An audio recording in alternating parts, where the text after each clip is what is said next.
새벽 4시에 배송이 완료됐다고요? 저는 휴대폰 화면을 몇 번이나 다시 확인했습니다. 분명 밤 11시가 넘어서 주문한 물건이었습니다. 미국이라면 최소 이틀, 빠르면 다음 날. 그 정도가 당연했죠. 그런데 한국은 달랐습니다. 제가 잠든 사이 물건이 집 앞에 도착해 있었습니다. 처음에는 단순히 물류 시스템이 좋은 나라라고 생각했습니다. 창고가 많고, 트럭이 많고, 기술이 좋아서 가능한 일이라고요. 하지만 며칠 뒤, 저는 새벽 4시에 물건을 배송하는 사람을 직접 만나게 됩니다. 그리고 그날 알게 됐습니다. 한국의 새벽 배송은 시스템이 만든 기적이 아니었습니다. 누군가의 책임감이 만든 결과였다는 걸요. 저는 미국 시카고에 본사를 둔 유통기업의 CEO 마이클입니다. 당시 저희 회사는 아시아 시장 진출을 검토하고 있었고, 그 과정에서 한국의 물류 시스템을 분석하기 위해 서울에 오게 됐죠. 솔직히 말하면 처음에는 큰 기대가 없었습니다. 물류는 결국 물류라고 생각했거든요. 창고가 있고, 트럭이 있고, 배송하면 되는 거 아닌가 싶었습니다. 그런데 한국 지사 직원들은 만날 때마다 같은 이야기를 했어요. 한국 새벽 배송은 직접 보셔야 합니다. 외국 분들은 대부분 놀라세요. 생각보다 훨씬 다릅니다. 저는 웃으며 대답했습니다. 아무리 그래도 배송이 배송이죠. 직원들도 웃었지만 이상하게 자신감이 있더군요.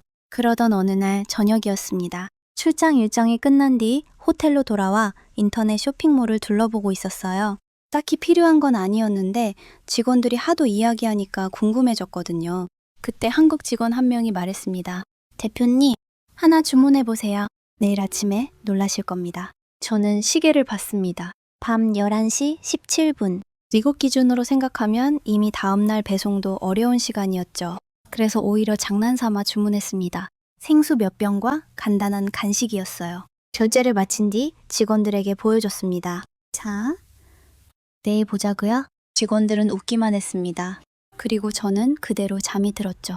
다음 날 아침, 눈을 뜨자마자 휴대폰을 확인했습니다. 그리고 순간 멍해졌습니다. 새벽 4시 12분, 배송 완료. 사진까지 찍혀 있더군요. 분명 제가 자고 있는 동안 누군가 물건을 가져다 놓은 겁니다. 저는 급하게 호텔 문을 열었습니다. 그리고 문 앞에 놓여 있는 상자를 한참 동안 바라봤어요. 솔직히 믿기지 않았거든요. 어떻게 이게 가능하지? 도대체 누가 새벽 4시에 배송을 하는 거지? 그때는 몰랐습니다. 제가 놀라야 할 건 배송 속도가 아니라는 걸요. 진짜 놀라운 건 그 물건을 가져다 놓기 위해 누군가 어떤 하루를 살고 있는가 였습니다. 그리고 저는 며칠 뒤 직접 새벽 배송 현장을 따라가게 됩니다. 다음 날 아침, 저는 문 앞에 놓인 상자를 한참 동안 바라봤습니다. 솔직히 말하면 이해가 안 됐어요. 밤 11시가 넘어서 주문한 물건이 새벽 4시에 도착해 있다니요. 미국에서는 거의 불가능한 일이었거든요. 뉴욕이든 시카고든 아무리 큰 도시라도 이런 배송은 쉽게 보기 어렵습니다. 저는 곧바로 한국 지사 사무실로 향했습니다. 그리고 직원들을 보자마자 말했죠. 이거 대체 어떻게 한 거예요? 직원들은 웃었습니다. 마치 당연한 이야기를 하는 사람을 보는 표정이었어요. 받아보셨죠? 신기하셨죠? 저는 고개를 끄덕였습니다. 솔직히 인정할 수밖에 없었어요. 그런데 더 놀라운 건 직원들의 반응이었습니다. 아무도 자랑하지 않더라고요. 한국 최고죠. 이런 말도 없었고, 미국은 못하죠. 이런 이야기도 없었습니다. 그냥 너무 당연하다는 듯 말했어요. 필요하니까 하는 거죠. 저는 그 말이 더 신기했습니다. 필요하니까 한다? 그게 무슨 뜻일까요? 그래서 점심시간에 한국지사 물류 담당 박 과장과 이야기를 나누게 됐습니다. 저는 궁금한 걸 전부 물어봤어요. 배송기사들은 언제 출근합니까? 새벽까지 일하는 거예요? 도대체 왜 이렇게까지 하는 거죠? 박 과장은 잠시 웃더니 커피를 한 모금 마셨습니다. 그리고 이렇게 말하더군요. 대표님, 사람들이 아침에 필요하니까요. 저는 순간 말문이 막혔습니다. 너무 단순한 대답이었거든요. 그런데 그는 계속 이야기했습니다. 아이 분유가 떨어진 사람도 있고, 아침 도시락 재료가 필요한 사람도 있고, 갑자기 약이 필요한 사람도 있다는 거예요. 그러니까 주문이 들어오면 최대한 빨리 보내주려고 한다고요. 저는 잠시 생각에 잠겼습니다. 미국에서는 비용을 먼저 계산합니다. 가능한지 따지고, 수익이 되는지 따지고, 효율을 계산하죠. 그런데 한국 직원들의 이야기는 조금 달랐어요. 사람이 필요하니까. 그게 시작이더군요. 그날 오후 저는 물류센터를 방문하게 됐습니다. 거대한 창고 안에서는 수많은 사람들이 움직이고 있었어요. 상품을 분류하는 사람, 상자를 포장하는 사람, 차량에 물건을 싣는 사람, 모두 바쁘게 움직이고 있었습니다. 그런데 신기한 건 아무도 서두르는 것처럼 보이지 않았다는 거예요. 소리를 지르는 관리자도 없었고 누군가를 닥달하는 모습도 없었습니다. 다들 자기 자리에 있었고 자기 일을 하고 있었어요. 저는 창고를 둘러보다가 박 과장에게 물었습니다. 이 사람들은 지금도 밤새 일하는 건가요? 그는 고개를 끄덕였습니다. 네. 조금 있으면 더 바빠질 거예요. 시계를 보니 밤 10시가 가까워지고 있었습니다. 다른 사람들은 하루가 끝나는 시간이지만 이곳은 오히려 하루가 시작되는 분위기였어요. 그 순간 저는 갑자기 궁금해졌습니다. 도대체 이 사람들은 어떤 마음으로 새벽까지 일하는 걸까? 무슨 생각으로 밤을 새워가며 물건을 보내는 걸까? 그리고 그 질문은 며칠 뒤 제가 직접 새벽 2시에 물류센터를 다시 찾으면서 답을 얻게 됩니다. 그날 저는 배송 시스템보다 더 놀라운 걸 보게 되거든요. 바로 그 시스템을 움직이는 사람들이었습니다. 솔직히 말하면 그때까지도 저는 한국의 새벽 배송을 기술의 힘이라고 생각하고 있었습니다. 자동화 시스템이 좋고 물류센터가 많고 데이터 분석이 뛰어나서 가능한 일이라고요. 물론 그것도 맞는 이야기였죠. 그런데 이상하게 마음 한구석이 계속 걸렸습니다. 사람들이 필요하니까요. 박 과장이 했던 말 때문이었어요. 미국에서 물류 이야기를 하면 보통 효율부터 나옵니다. 비용, 수익, 속도, 생산성 이런 단어들이 먼저 나오죠. 그런데 한국 직원들은 자꾸 사람 이야기를 하더라고요. 그래서 저는 직접 보기로 했습니다. 새벽 배송이 진짜 어떻게 움직이는지 말이에요. 그날 밤 1시 30분, 저는 박 과장과 함께 물류센터로 향했습니다. 솔직히 조금 피곤했어요. 출장 일정도 많았고 하루 종일 미팅을 했으니까요. 그런데 물류센터에 도착하자마자 잠이 확 달아났습니다. 엄청난 규모 때문이 아니었어요. 사람 때문이었습니다. 새벽 2시였는데 수백 명이 일하고 있었거든요. 누군가는 상품을 분류하고 있었고 누군가는 상자를 포장하고 있었고 누군가는 배송 차량에 물건을 싣고 있었습니다. 그런데 더 놀라운 건 표정이었어요. 억지로 일하는 표정이 아니었습니다. 누군가는 농담을 하고 있었고 누군가는 웃으면서 동료와 이야기하고 있었죠. 저는 솔직히 조금 의외였습니다. 새벽 2시라면 다들 지쳐 있어야 하는 거 아닌가 싶었거든요. 그때 박 과장이 한 직원에게 인사를 했습니다. 오늘 물량 많죠? 직원은 웃으며 대답했어요. 오늘은 괜찮아요. 지난주가 더 많았죠. 저는 순간 시계를 다시 봤습니다. 새벽 2시 17분. 그런데 이 사람은 마치 오후에 일하는 사람처럼 자연스럽게 이야기하고 있었어요. 조금 뒤 저는 한 배송기사님과도 이야기를 나누게 됐습니다. 나이는 50대 중반 정도로 보였어요. 차량에 마지막 상자를 싣고 계셨죠. 제가 물었습니다. 몇 시부터 일하셨습니까? 기사님은 웃으며 대답했습니다. 저녁부터요. 곧 출발해야죠. 저는 깜짝 놀랐습니다. 피곤하지 않으세요? 그러자 기사님은 잠시 생각하더니 웃더군요. 피곤하죠. 근데 아침에 받아야 하는 분들이 있으니까 그 말이 또 나왔습니다. 받아야 하는 분들, 필요한 사람들. 이상하게 한국 사람들은 계속 상대방 이야기를 하더라고요. 자기 이야기가 아니라요. 그 순간 저는 문득 궁금해졌습니다. 도대체 이 사람들은 왜 이렇게까지 하는 걸까? 돈 때문만은 아닌 것 같았습니다. 기술 때문도 아니었고요. 그때 물류센터 스피커에서 다음 구역 작업 시작 안내가 흘러나왔습니다. 사람들은 다시 움직이기 시작했어요. 누구 하나 큰 소리를 내지 않았고 누구 하나 재촉하지 않았습니다. 그저 자기 자리를 지키며 묵묵히 움직이고 있었죠. 그 모습을 보고 있는데 이상하게 한국에서 만났던 사람들이 떠올랐습니다. 지갑을 주워 경찰서에 맡긴 사람, 처음 보는 외국인에게 밥부터 먹으라고 했던 할머니, 그리고 지금 이 새벽에 물건을 분류하고 있는 사람들. 겉으로 보기엔 전혀 다른 사람들이었습니다. 그런데 어딘가 비슷해 보이더라고요. 말보다 먼저 행동하고 칭찬보다 책임을 먼저 생각하고 누군가를 위해 자기 역할을 다하는 모습 말입니다. 그리고 저는 그날 새벽, 한국의 새벽 배송이 왜 가능한지 조금씩 이해하기 시작했습니다. 그건 단순히 빠른 배송 시스템 때문이 아니었어요. 그 시스템 뒤에서 자기 일을 묵묵히 해내는 사람들이 있었기 때문이었죠. 그런데 진짜 놀라운 건 그 다음이었습니다. 새벽 4시가 되자 저는 이 사람들이 왜 그렇게 책임감 있게 일하는지 알게 되는 장면을 직접 보게 됩니다. 새벽 4시가 가까워질수록 물류센터 분위기는 더 바빠졌습니다. 분류 작업은 거의 마무리 단계에 들어갔고 배송 차량들은 하나둘씩 출발 준비를 하고 있었죠. 저는 솔직히 조금 지쳐 있었습니다. 밤을 꼬박 새운 적이 워낙 오랜만이었거든요. 그런데 이상하게도 현장 사람들은 여전히 움직이고 있었습니다. 박 과장이 말했습니다. 이제 진짜 시작이에요. 저는 순간 웃었습니다. 지금까지도 충분히 바빠 보였는데요. 그러자 박 과장도 웃더군요. 물건을 준비하는 건 여기까지고요. 이제 고객한테 전달해야죠. 그 말이 끝나자마자 배송 차량들이 하나둘 출발하기 시작했습니다. 저는 한 배송 기사님 차량에 동승하게 됐어요. 어두운 서울 거리를 달리는데 신기한 기분이 들더라고요. 도시는 아직 잠들어 있었습니다. 가로등만 켜져 있었고 대부분의 창문은 불이 꺼져 있었죠. 그런데 그 조용한 도시를 수많은 배송 차량들이 움직이고 있었습니다. 마치 아무도 모르는 사이에 도시를 준비하는 사람들 같았어요. 첫 번째 배송지에 도착했습니다. 아파트 단지였습니다.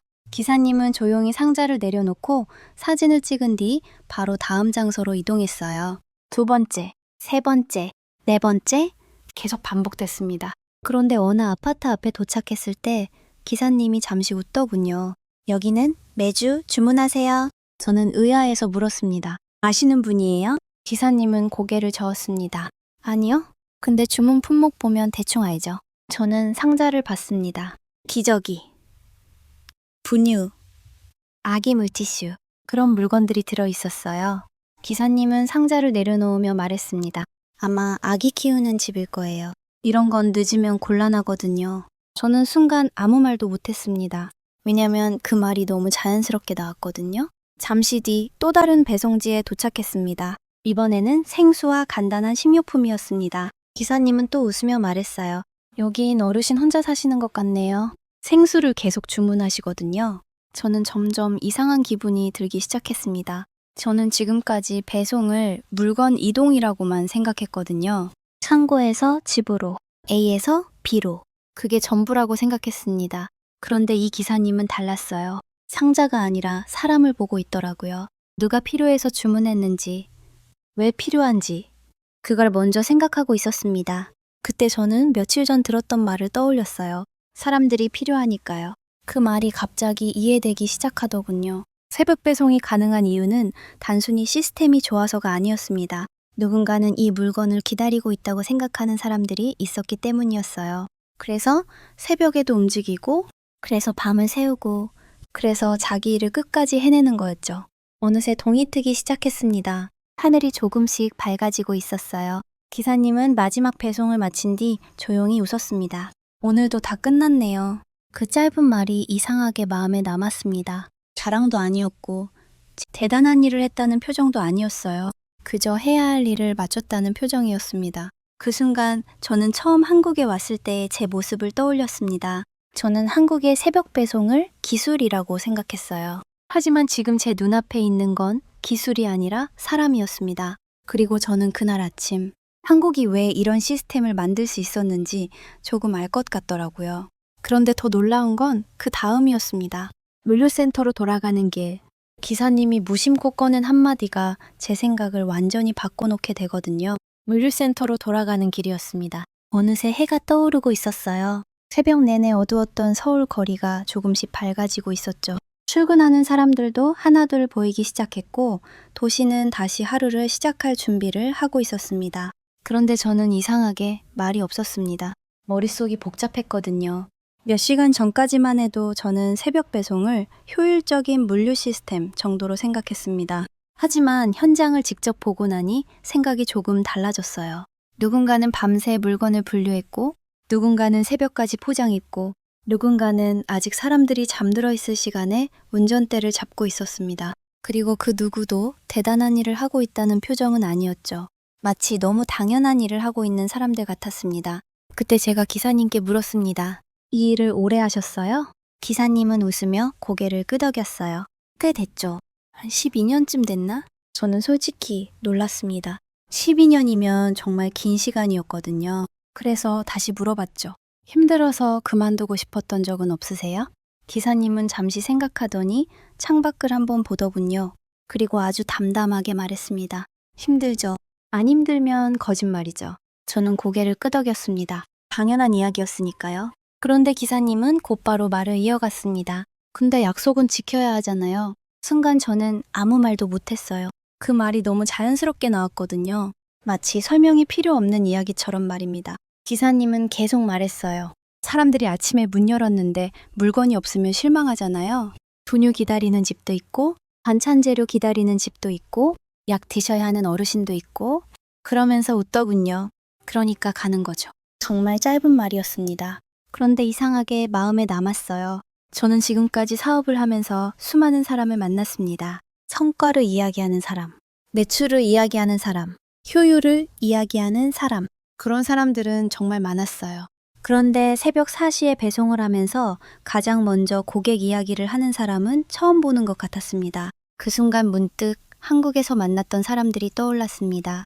처음 보는 외국인인 저에게 밥부터 먹으라고 했던 할머니, 지갑을 주워 아무 말 없이 경찰서에 맡긴 사람, 그리고 지금 제 옆에서 운전하고 있는 기사님까지. 이 사람들은 서로 다른 삶을 살고 있었습니다. 직업도 다르고, 나이도 다르고, 사는 곳도 달랐죠. 그런데 이상하게 공통점이 보이기 시작했습니다. 모두가 자기 이야기를 하기보다 상대방 이야기를 먼저 하고 있더라고요. 내가 얼마나 힘든지보다 누군가 불편하지 않았으면 좋겠다는 생각, 내가 얼마나 대단한지보다 맡은 일을 끝까지 해내겠다는 책임감, 그게 먼저 보였습니다. 물류센터에 도착했을 때는 아침 알십시가 가까워지고 있었어요. 밤새 일한 사람들은 하나둘 퇴근 준비를 하고 있었습니다. 그런데 신기하게도 누구 하나 영웅처럼 보이지 않았습니다. 다들 그냥 평범한 사람들이었어요. 평범하게 출근하고, 평범하게 일하고, 평범하게 집으로 돌아가는 사람들. 그런데 저는 그 순간 깨닫기 시작했습니다. 한국의 새벽 배송이 특별한 이유는 속도가 아니었습니다. 진짜 특별한 건 누군가 보지 않는 시간에도 자기 일을 끝까지 해내는 사람들이 있다는 거였어요. 그리고 그 생각은 며칠 뒤 한국을 떠나기 직전 마지막 회의에서 완전히 확신으로 바뀌게 됩니다. 그 자리에서 저는 한국이 왜 여기까지 성장할 수 있었는지 보여주는 이야기를 듣게 되거든요. 한국 출장을 마무리할 날이 다가오고 있었습니다. 물류센터도 둘러봤고 새벽 배송 현장도 직접 경험했고 여러 지사 직원들과 인터뷰도 했죠. 솔직히 말하면 처음 한국에 왔을 때와 생각이 많이 달라져 있었습니다. 하지만 아직도 한 가지는 궁금했어요. 도대체 왜 한국 사람들은 저렇게까지 책임감을 중요하게 생각하는 걸까? 그 질문에 대한 답을 저는 출장 마지막 날 회의실에서 듣게 됐습니다. 그날은 한국 지사 임원들과 마지막 보고 회의가 있는 날이었어요. 저는 출장 결과를 정리해서 발표했고 한국 지사 사람들은 앞으로의 협력 방안에 대해 이야기했습니다. 회의가 거의 끝나갈 무렵이었죠. 한 임원이 농담처럼 말했습니다. 대표님은 한국 오셔서 뭐가 제일 놀라우셨어요? 회의실 사람들이 웃었습니다. 저는 잠시 생각했어요. 반도체도 아니었습니다. 초고속 인터넷도 아니었고요. 스마트 물류 시스템도 아니었습니다. 그래서 솔직하게 말했죠. 사람들이요. 순간 회의실이 조용해졌습니다. 저는 이어서 말했습니다. 솔직히 새벽 배송 시스템보다 사람들이 더 놀라웠습니다. 왜 그렇게까지 책임감을 갖고 일하는지 궁금합니다. 그러자 회의실 여기저기서 웃음이 나왔어요. 마치 너무 당연한 질문을 들은 것 같은 반응이었죠. 그때 나이가 가장 많아 보이던 본부장님이 천천히 입을 열었습니다. 대표님, 한국은 원래 그런 나라가 아니었습니다. 저는 그 말에 집중하게 됐어요. 본부장님은 잠시 창밖을 바라보더니 말을 이어갔습니다. 저 어릴 때는 정말 가난했거든요. 지금 젊은 사람들은 상상도 못할 정도였죠. 회의실이 조용해졌습니다. 뭐 하나 쉽게 구할 수 있는 게 없었어요. 늦으면 안 됐고, 실수하면 안 됐고, 약속을 못 지키면 다음 기회도 없었죠. 그는 담담하게 이야기했어요. 억울했다는 말도 없었고, 힘들었다는 말도 없었습니다. 그냥 지나온 삶을 이야기하는 사람 같았죠. 그래서 다들 열심히 살았어요. 나 하나만 잘 살자는 게 아니라 가족도 먹여 살려야 했고, 회사도 지켜야 했고, 나라가 같이 살아야 했으니까. 저는 그 말을 듣는 순간 묘한 감정을 느꼈습니다. 그동안 저는 한국의 성장을 숫자로만 봤거든요.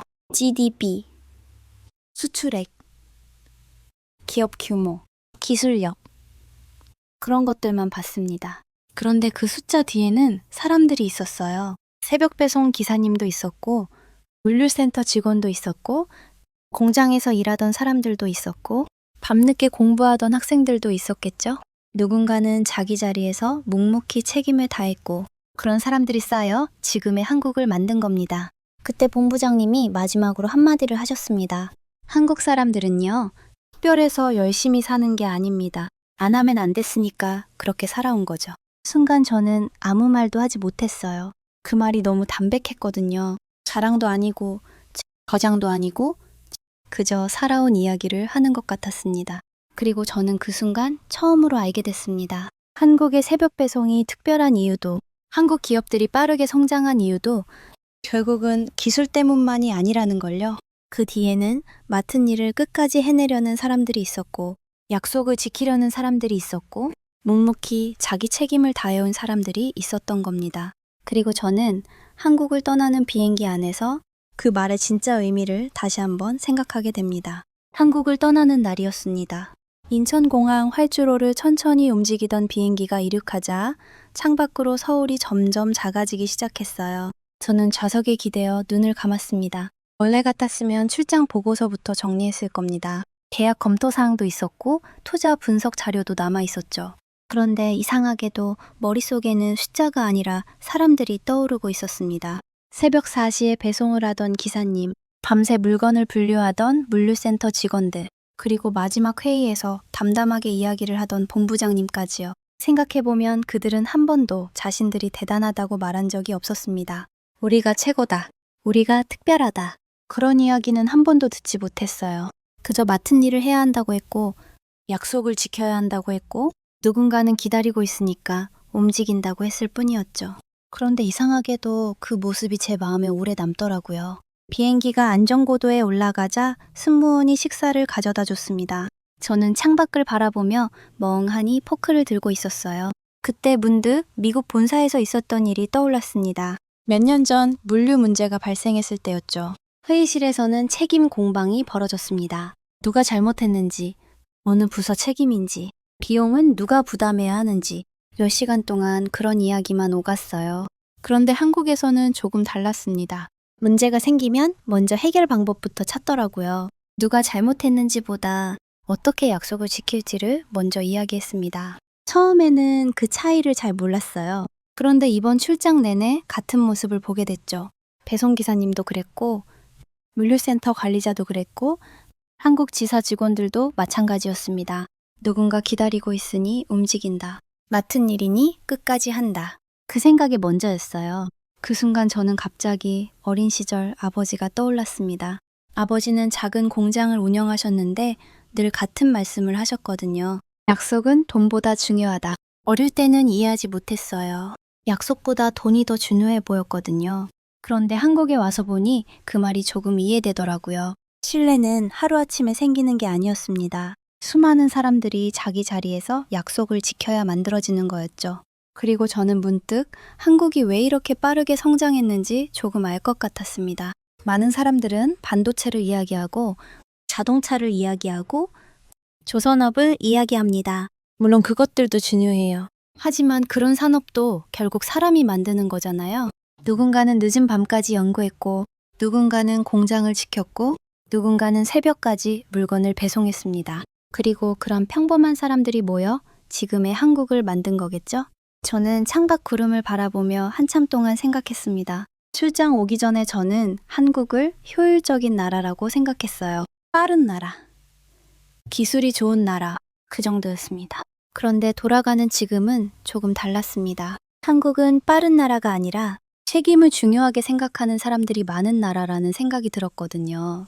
그리고 그 생각은 독일에 도착한 뒤 제가 예상하지 못했던 한 사건을 통해 완전히 확신으로 바뀌게 됩니다. 그날 저는 한국에서 본 것이 우연이 아니었다는 걸 알게 되거든요.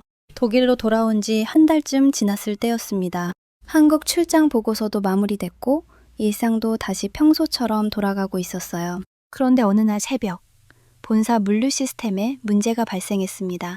유럽 지역 주요 물류센터 한 곳의 전산망이 갑자기 멈춰버린 겁니다.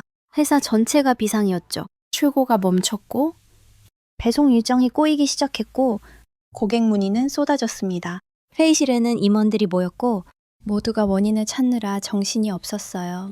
그런데 신기한 건 문제보다 분위기였습니다. 누가 잘못했는지 찾는 사람이 먼저 나오기 시작했거든요. 어느 부서 책임인지, 예산을 왜 줄였는지, 왜 대비하지 못했는지, 이야기는 점점 길어졌습니다. 그 모습을 보고 있는데 문득 한국에서 만난 사람들이 떠올랐어요. 새벽 배송 기사님, 물류센터 직원들, 그리고 본부장님. 그들은 문제가 생기면 책임자를 찾기보다 해결 방법부터 찾았거든요. 그 순간 저는 회의실에서 손을 들었습니다. 그리고 이렇게 말했죠. 지금은 책임을 따질 시간이 아닙니다. 회의실이 조용해졌습니다. 저는 한국에서 본 이야기를 꺼냈어요. 새벽 배송 기사님이 했던 말, 약속은 지켜야 하잖아요. 그 말을 그대로 전했습니다.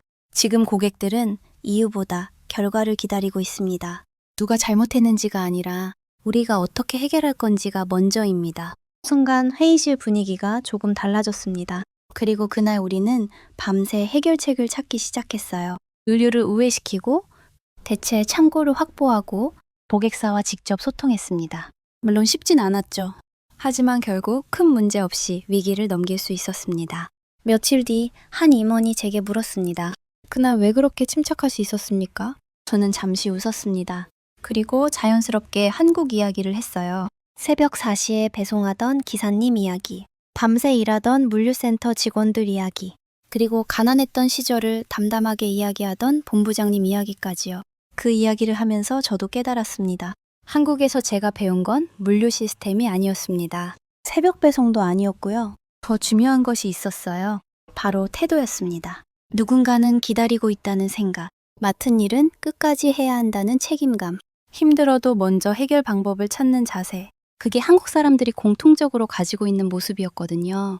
그 순간 저는 한국 출장 첫날이 떠올랐습니다. 그때 저는 새벽 배송을 보고 놀랐어요. 어떻게 이렇게 빠를 수 있지? 그게 궁금했죠. 그런데 지금의 저는 전혀 다른 답을 알고 있습니다. 한국의 새벽 배송은 단순히 빠른 시스템이 아니었습니다. 누군가가 약속을 지키기 위해 밤을 새우고, 누군가가 자기 자리를 묵묵히 지키고, 누군가가 보이지 않는 곳에서 책임을 다했기 때문에 가능한 일이었어요. 그리고 저는 그제야 이해하게 됐습니다. 한국이 여기까지 성장한 이유도 결국 같았다는 걸요. 기적 같은 기술이 먼저 있었던 게 아니었습니다. 특별한 행운이 있었던 것도 아니었고요. 누군가는 새벽에 출근했고, 누군가는 늦게까지 일했고, 누군가는 가족을 위해 참고 견뎠습니다. 그렇게 자신의 자리를 묵묵히 지켜온 평범한 사람들이 있었기에 지금의 한국이 만들어진 거였죠. 저는 지금도 가끔 한국의 그 새벽을 떠올립니다. 모두가 잠든 시간. 누군가는 물건을 분류하고, 누군가는 운전대를 잡고, 누군가는 고객이 아침에 불편하지 않기를 바라며 움직이고 있었습니다.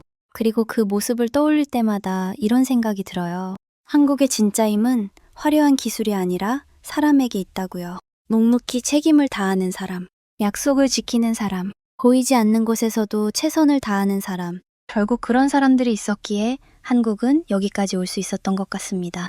그리고 이상하게도 그 사실을 알고 나니 앞으로 한국의 미래도 괜찮을 것 같다는 생각이 들더군요. 지금까지의 사연 어떻게 들으셨나요? 재밌게 들으셨다면 댓글로 남겨주세요. 추첨을 통해 커피 쿠폰들 보내드립니다. 다음에 더 재밌는 사연으로 돌아올게요. 감사합니다.